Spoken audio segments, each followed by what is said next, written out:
হাওয়াতে আমি ছিলাম চান মাঝি, তোমার শত্রু, আর এখানে তুমি ভিলেন।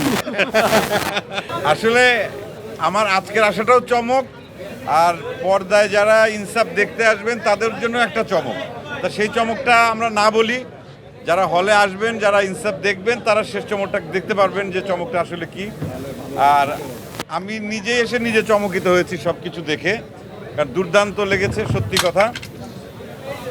সঞ্জয়ের কাজ, রাজের অভিনয়, ফাহিনের অভিনয়, টোটাল টিম, বাবু ভাই ছিলেন, তারপর আমাদের নিধি আছে এখানে, নিধির ব্যাকগ্রাউন্ড স্কোর, সব কিছু মিলিয়েই মানে অন্য এক ধরনের ফিল পাচ্ছিলাম। এবং অ্যাকশন সিকোয়েন্সগুলো তো আমার কাছে দুর্দান্ত লেগেছে, এবং আমার তো বিশ্বাস হচ্ছে না যে শরীফুল রাজি কি এখানে দাঁড়িয়ে আমার কাছে। আমার ভয়ও করছে যদি ওই রকম ভাবে যদি একটা যদি কোপ দিয়ে দেয়। খুব ভালো লেগেছে, খুব ভালো লেগেছে। আমি ইনসাফের মানে প্রডিউসার থেকে শুরু করে ডিরেক্টর, যারা যারা কলাকুশলী যারা ছিলেন, সবাইকে আমার ভালোবাসা। এরকম এরপরে আরও ভালো একটা ছবি হবে, এবং আমি এটাও শুনলাম যে ইনসাফ 2 নাকি হতে পারে। এটা কি সত্য? সঞ্জয় কি বলে? কারণ যেহেতু শেষে আমাকে কিভাবে যেন শেষে যখন আমাকে দেখালো, তার মানে কি আমি কি এইটুকুই শেষ? শুরু কিন্তু চঞ্চল চৌধুরী শুরু এখান থেকে। কিন্তু পার্ট 2 তে বাবু ভাইকে পাবো না। বাবু ভাই কি মারা গেছে সত্যি? বাবু ভাইকে তো চাই। হ্যাঁ, শিওর।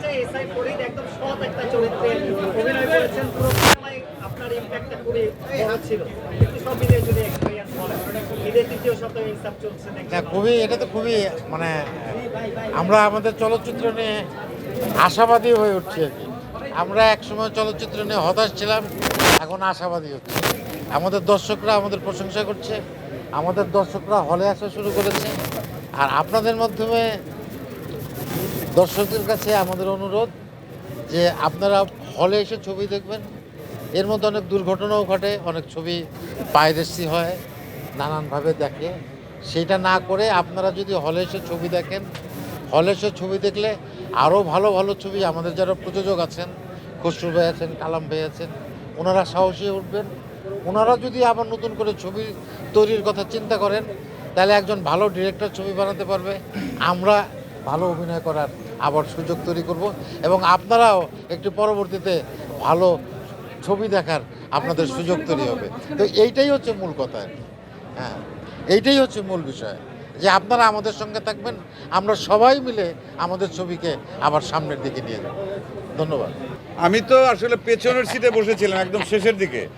ওই সিটের আশপাশে অন্তত 100-200 লোক। আমার মনে হয় ঢাকা শহরে কেউই আজকে বাকি ছিল কি, মানে সঞ্জয় বোধহয় এমন কাউকে বাদ দেয় নাই মিডিয়া, এবং আসছে প্রচুর। মানে যে পরিমাণ দর্শক আমরা সিটে বসতে পেরেছিলাম, ঠিক তার ডাবল পরিমাণ বোধহয় বাইরে ছিল এবং দাঁড়িয়ে দেখেছে। না, দর্শকদের তো আমরা হলে বসেই বুঝতে পারি যে ছবি কেমন লাগছে। এবং আমার পরিবারও ছিলেন, আমার স্ত্রী ছিলেন, চঞ্চলের পরিবার ছিল। তা আমরা তাদের ফেস দেখে কিন্তু বুঝতে পারি যে ছবিটা তারা এনজয় করছে এবং দর্শকরাও এনজয় করছে। ওইটাই আমাদের স্বস্তির জায়গা। আমরা যখন আমাদের কাছের মানুষগুলো যখন আমাদের কাজ এনজয় করে, আমাদের প্রশংসা করে, এটা আমাদের অনেক স্বস্তির জায়গা এবং এটি আনন্দের জায়গা। না, হ্যাঁ, ইউসুফ তো দাদা, ইউসুফ দাদা দুইজনই। না আমি এক্সপেকটেশন তো জানি না, বাট আমি আজকে প্রথম ফাইনালি সিনেমাটা দেখলাম। তো আমার মনে হয় যে আমার টিমের সবার সাথে মোটামুটি দেখার একটা সৌভাগ্য হলো আমার ফাইনালি, যে সবাইকে নিয়ে সিনেমাটা দেখবো বলছিলাম। তো থ্যাংক ইউ সবাইকে, দাদাকে থ্যাংক ইউ দাদাকে। দাদা আসলে প্ল্যান করলো, যে প্ল্যান করার পরে সবাইকে নিয়ে সিনেমা দেখলাম। অ্যান্ড যারা আসছিলেন সবাই আমাদের খুব পরিচিত, অ্যান্ড সবাই খুব অ্যাপ্রিসিয়েট করছে সিনেমাটা নিয়ে। তো তৃতীয় সপ্তাহের পরে আসলে এখন সিঙ্গেল স্ক্রিনগুলো বাকি আছে আমাদের, অ্যান্ড আরও কিছু হল বাকি আছে আমাদের। তো ইনশাল্লাহ আমরা আরও কিছু বেটার কিছু এক্সপেক্ট করি আর কি। এই টার্ন ব্রেক প্যারের পিছনের কারিগরটা হচ্ছে বেসিক্যালি সঞ্জয় সমাদ্দার, আমি না। সো আসলে তার রাইটার, তার ডিরেকশন এবং টিমের এফোর্ট, তারপরে আসলে আমার পারফরমেন্স। তো এরপরে আসলে আমি ট্রাই করে গেছি একটা ভালো ক্যারেক্টার করার। তো আমার মনে হয় যে যারা স্ক্রিনে দেখেছেন ওদের আমার মনে হয় যে ভালোই লাগবে বা ভালো লেগেছে আমার মনে হয় আর কি। আমি আসি নাই, মোশাররফ আসছে, মোশাররফ দুর্দান্ত করছে। আমি আসছি কি না আসছি এটা দর্শক এটা হলে এসে না দেখুক। আমার মনে হয় যে একটা সিনেমাতে আসলে মুশাররফ করিম এবং চঞ্চল চৌধুরীর মতো মানুষদের আসলে সিনেমায় পাওয়া এটা অনেক বড় ভাগ্যের ব্যাপার।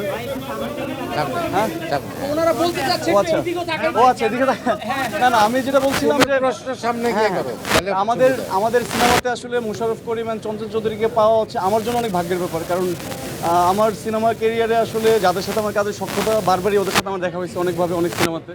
তো একই সিনেমাতে আসলে এরকম মানুষদের ইনভলভমেন্ট আমি এর আগেও বলে এসেছিলাম যে ইন্ডাস্ট্রির জন্য অনেক বেটার। চঞ্চল চৌধুরী, মুশাররফ করিম, ফজলুর রহমান বাবু আসলে সবার কোলাবোরেশন জন্য আসলে একসাথে হবে, তখন আসলে সিনেমা আরো বড় হবে। হাওয়াতে আমি ছিলাম চান মাঝি, তোমার শত্রু, আর এইখানে তুমি ভিলেন। না এখনো চঞ্চল চৌধুরীর খেলাটা কিন্তু এখনো বাকি আছে। আমার মনে হয় যে ইনসাফ 2টা তাড়াতাড়ি বানালে দেখতে পারবে সবাই। এবার সঞ্জয় কিছু বলুক। এই একটা আচ্ছা সঞ্জয় মাঝখানে দাও, হ্যাঁ। উঠেছে এটা সবাইকে একত্রিত করা, এই যে দ্বিতীয় সপ্তাহ সব মিলে অ্যাজ এ ডিরেক্টর যদি বলেন।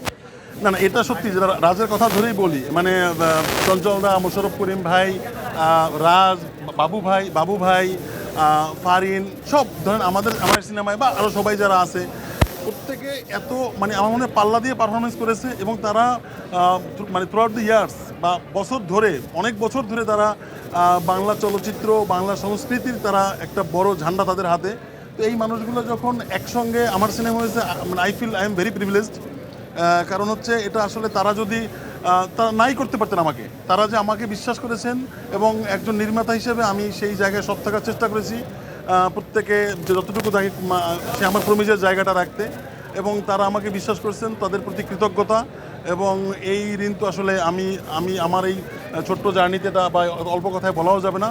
তো দাদা কৃতজ্ঞতা, আমার মুশাররফ ভাইকে মিস করছি। না এটা কৃতজ্ঞতা না, সঞ্জয় হয়তো এটা বলতেই পারে যে আমি ওর ছবিতে ছোট্ট একটা মানে চরিত্রে অল্প একটু সময়ের জন্য মানে অতিথিশীল হিসাবে কাজ করেছি। বিষয়টা আসলে সেই জায়গা থেকে না।